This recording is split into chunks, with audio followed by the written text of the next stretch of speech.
Assalamualaikum warahmatullahi wabarakatuh. Alhamdulillah, Allahumma salli ala Sayyidina Muhammad ibn Abdullah wa ala alihi wa sahbihi wa man tabi'ahu wa mawala. Allahumma allimna ma yanfa'una wanfa'na bima 'allamtana innaka antal alimul hakim. Rabbi shrah li sadri wa yassir li amri wa hlul 'uqdatam min lisani yafqahu qawli. Qala al-Imam Al-Hafiz Al-Munziri fi kitabih At-Targhib wa At-Tarhib nafa'ana Allahu bi'ulumihi fid dharain. Imam Al-Hafiz Al-Munziri berkata dalam kitab At-Targhib wa At-Tarhib, semoga ilmunya bermanfaat untuk kita dunia akhirat. Bihi wa ilaihi, dengan sanadnya sampai kepada sahabat Nabi. Wa an ibni Umar, dari Abdullah bin Umar. Hadis nomor 368.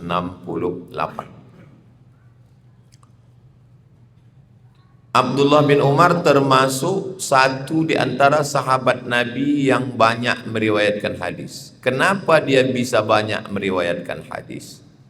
Pertama, karena ayah dia Umar sahabat Nabi Muhammad SAW, otomatis hubungannya dekat. Yang kedua, kakak kandungnya namanya Hafsah adalah istri Nabi Muhammad SAW. Otomatis dia bebas datang ke rumah karena dia mahram. Yang ketiga, karena memang sifat bawaan. Ada sifat bawaan dalam diri Abdullah bin Umar itu yang tidak ada pada sahabat lain. Contoh, dia pernah menyiramkan air di satu tempat. Lalu ditanya sahabat, kenapa kau lakukan itu? Kata dia, karena aku pernah menengok Nabi menyiramkan air di sini. Maka aku siramkan air karena aku suka melihat perbuatan dan melakukan perbuatan yang dilakukan oleh Nabi Muhammad SAW. Itu salah satu mengapa dia banyak meriwayatkan hadis. Qala, kata Abdullah bin Umar, anak Umar bin Khattab, kuntu jalisan ma'an Nabi SAW. Saya duduk dengan Nabi fi masjidi Mina, di masjid di Mina, Makkah.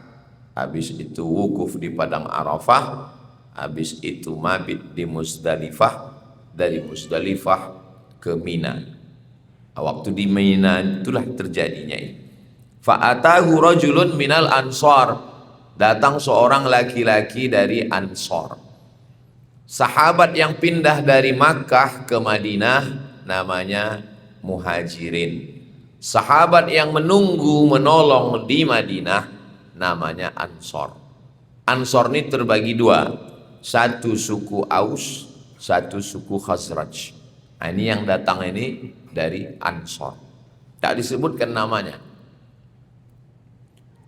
Warajulun min Saqif, satu lagi datang seorang laki-laki dari Saqif. Nama kampungnya Taif, nama sukunya Saqif. Jaraknya dari Makkah lebih kurang 100 km.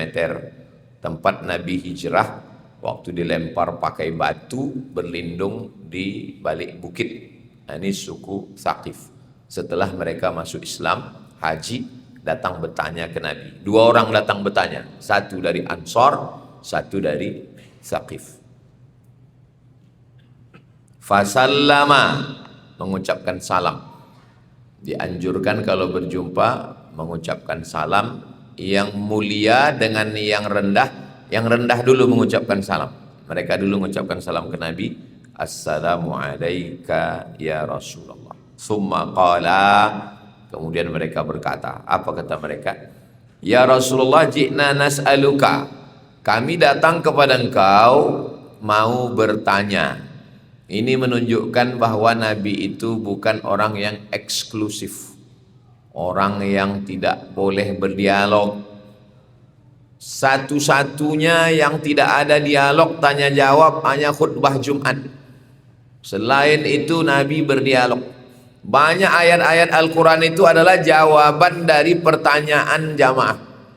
Yas'alunaka 'anil khamri wal maisir, mereka bertanya kepadamu tentang khamar dan judi. Yas'alunaka 'anil mahid, mereka bertanya kepadamu tentang haid. Yas'alunaka 'anil ahillah, mereka bertanya kepadamu tentang bulan hilal. Yas'alunaka madza yunfiqun, mereka bertanya kepadamu tentang apa yang mesti mereka infakkan. Yas'alunaka 'anil yatama, mereka bertanya kepadamu tentang anak yatim. Yas'alunaka 'anil wa idza sa'alaka 'ibadi 'anni, mereka bertanya kepadamu tentang aku. Turunlah ayat-ayat itu sebagai jawaban. Jadi Nabi itu mengedepankan dialog. Itu maka kita kalau pengajian materi 30 menit, habis itu tanya jawab, dialog. Bagi ustadz bagus dibuka tanya jawab supaya dia buka kitab lagi. Maka saya selalu kajian rutin, ini tak bisa saya jawab, nanti kita pertemuan akan datang baru kita jawab.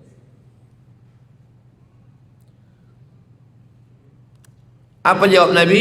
In syi'tuma akhbartukuma bima ji'tuma tas'alani anhu fa'altu. Kalau kalian mau, ku kasih tahu ke kalian apa yang mau kalian tanya itu. Kata Nabi. Ya Rasulullah, ya kami mau bertanya. Apa jawab Nabi? Kalau kalian mau, ku beritahu apa yang mau kalian tanyakan itu. Ini dalil kasyaf. Dalam tasawuf ada yang disebut dengan kasyaf, artinya tirai yang tersingkap. Tadi waktu kita sholat, kita tak tahu siapa yang ada di balik tirai. Setelah tirai ini tersingkap, baru kita tahu. Ustadz, ada yang mau kami tanya ke Ustadz. Mau ku kasih tahu kalian apa yang mau kalian tanyakan ke aku tuh? Itu yang belum pernah saya lakukan lagi. Belum kasyaf. Wa in syi'tuma an umsika, tapi kalau kalian mau aku diam, tak ku beritahu apa yang mau kalian tanyakan itu.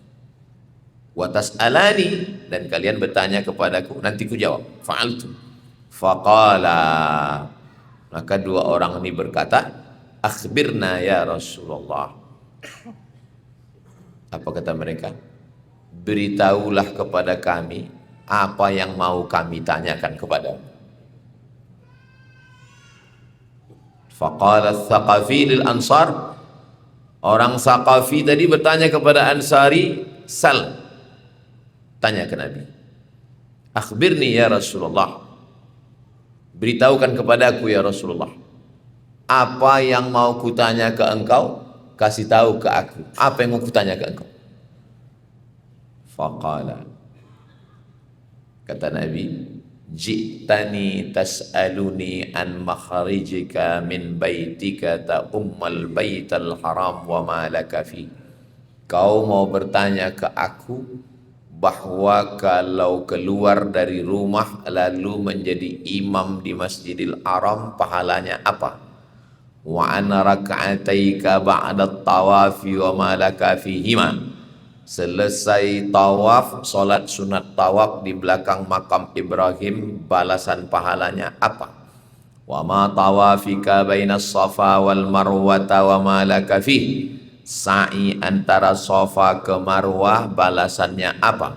Wa an wuqufika asyiyata arafata wa ma laka fih. Wukuf di padang Arafah dari tergelincir matahari sampai tenggelam matahari, jamak qasar, jamak takdim maghrib ke isya, pahalanya apa? Wa ana ramyikal jimara wa ma laka fi, melontar jumrah ula wusta aqabah tanggal 11, 12, 13, pahala balasannya apa? Wa an nahrika wa ma laka fihi ma'al ifadah, menyembelih hewan kurban lalu kemudian setelah itu pergi ke Makkah tawaf ifadah, rukun haji, sa'i, apa balasan pahalanya? Faqala, apa kata mereka? Walladzi ba'atsa bil haqq, demi Allah yang mengutus engkau dengan kebenaran, la'an hadza ji'tu as'aluka, memang itulah yang mau kutanyakan kepada engkau ya Rasulullah.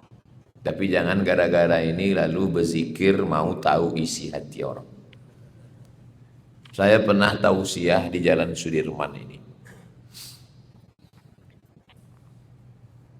Ibu-ibu datang membawa tasbih.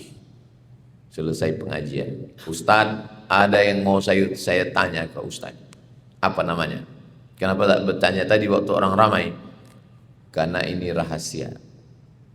Saya bisa tahu siapa tamu yang mau datang ke rumah. Dan kalau saya pulang ke Sumatera Barat bawa mobil, bisa saya tahu mobil apa yang mau datang dari balik bukit di sana. Dan saya tahu apa yang tersembunyi. Saya tanya ke ibu, ibu jawab dengan jujur ya. Ya. Setelah tahu yang gaib-gaib ini makin ingat Allah atau makin lupa Allah? Jawab jujur. Terus terang saya makin lupa Allah. Saya sibuk mencari yang gaib-gaib. Ini namanya kasyaf syaitani. Kasyaf terbagi dua. Satu kasyaf Rabbani yang datang dari Allah. Satu namanya kasyaf syaitani. Bagaimana cara membedakannya? Tengok ke dalam. Kalau makin takut pada Allah, berarti datang dari Allah. Kalau makin sibuk memikirkan itu lalu melalaikan Allah, berarti setan sedang bermain. Itulah maksud man la syaikha lahu fasyaitanu syaikhuhu. Siapa yang tak berguru, maka setanlah gurunya. Nabi SAW disingkapkan Allah itu sebagai salah satu mukjizat. Seandainya Ustadz disingkapkan Allah begitu, maukah Ustadz? Tidak mau. Kenapa? Karena tak jadi saya tuangkan teh untuk tamu itu. Kok begitu? Karena kalau saya tak tahu niat tamu itu, setiap tamu datang saya kasih dia teh, saya kasih kue. Tapi kalau saya tahu niatnya tak jadi saya kasih. Kenapa? Tahu kita berarti dia mau minjam duit, mau ngajak kampanye, mau macam-macam. Jadi lebih baik dihilangkan yang model-model begitu. Nah, orang sekarang banyak justru berzikir mau menengok isi hati orang, mengaji yang gaib-gaib, ujung-ujungnya jadi dukun, jadi peramal. Na'udzubillah. Kita mengaji untuk mencari ridha Allah. Itu kenapa orang tasawuf sebelum berzikir dia mau mengatakan aku bukan mau mencari itu. Maka sebelum berzikir itu apa kata dia? Ilahi anta maqsudi. Yang ku maksud engkau, bukan kasyaf, bukan karamat, bukan berjalan di atas air, bukan terbang di atas awan. Ilahi anta maqsudi wa ridhaka matlubi. Yang ku cari ridha. Yang dicari itu ridha Allah. Supaya hati itu tak berbelok. Zikir itu apa yang kita niatkan, itu yang datang. Jadi kalau ada orang mengatakan, tak usah ikut-ikut terikat itu, nanti lama-lama jadi dukun. Karena memang itu yang dicarinya dari awal. Memang betul, jadi dukun. Na'udzubillah. Orang bertarikat yang benar adalah jalan supaya berzikir mengingat Allah Subhanahu wa ta'ala. Ini kenapa terjadi pada Nabi? Ini terjadi pada Nabi sebagai salah satu mukjizat. Apa kata dia? Memang itulah yang ingin kutanyakan kepadamu ya Rasulullah. Nabi menjawab, qala, jawaban Nabi, fa innaka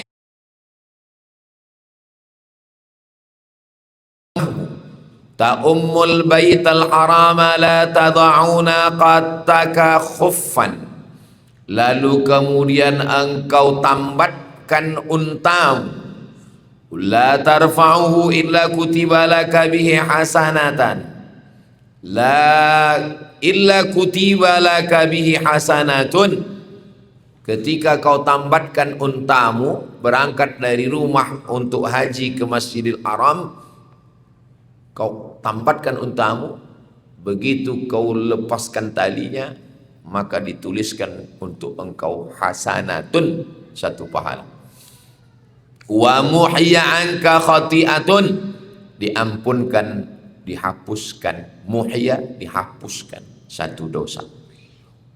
Wa amma raka'ataka ba'da tawaf, 2 rakaat sesudah tawaf di belakang makam Ibrahim. Usalli sunnatat tawaf raka'ataini lillahi ta'ala ka'itqi raqabatin. sama macam membebaskan satu orang budak hamba sahaya min bani Ismail, dari keturunan Nabi Ismail alaihissalam.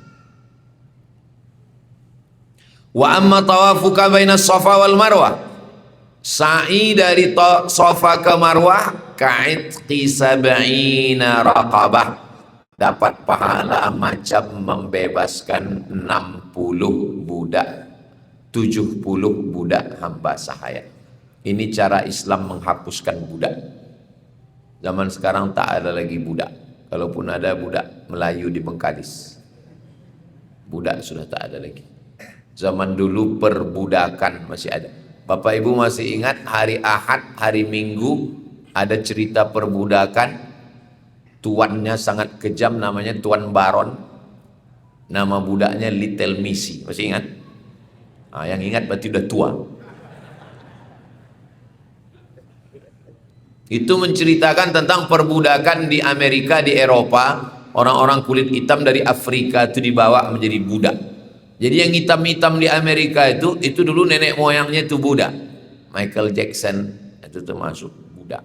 Nah, sekarang, dulu tahun 50-an,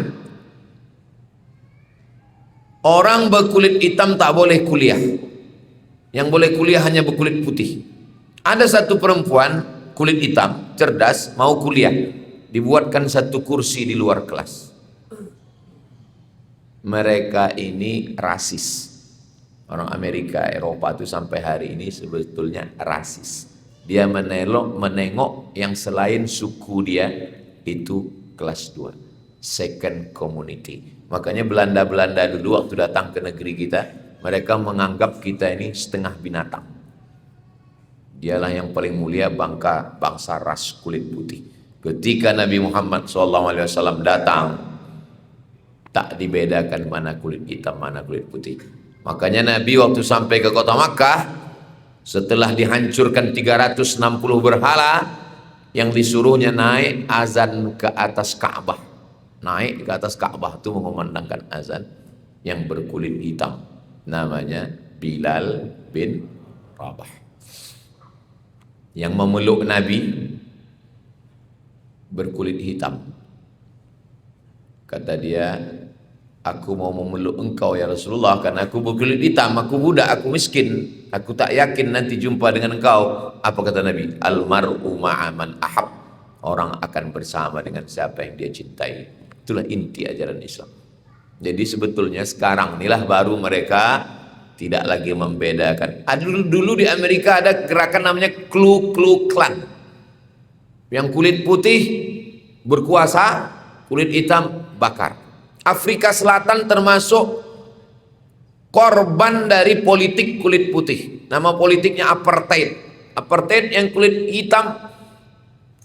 hitam tak boleh sama sekali, dimasukkan ke penjara puluhan tahun. Akhirnya dia berjuang, bebas, dan dialah jadi presiden kulit hitam pertama, namanya Nelson Mandela. Yang memenjarakan dia dulu berjumpa dengan dia setelah dia jadi presiden. Nelson Mandela inilah yang memberikan penghargaan kepada orang Indonesia yang berdakwah sampai ke Durban, Afrika Selatan. Namanya Syekh Yusuf Al-Makassar.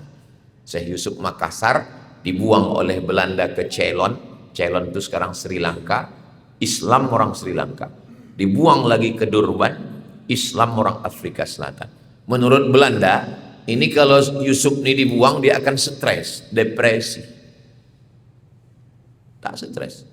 Sampai ke Ceylon, berdakwah dia. Orang Ceylon itu masuk Islam. Dibuang ke Afrika Selatan, berdakwah dia.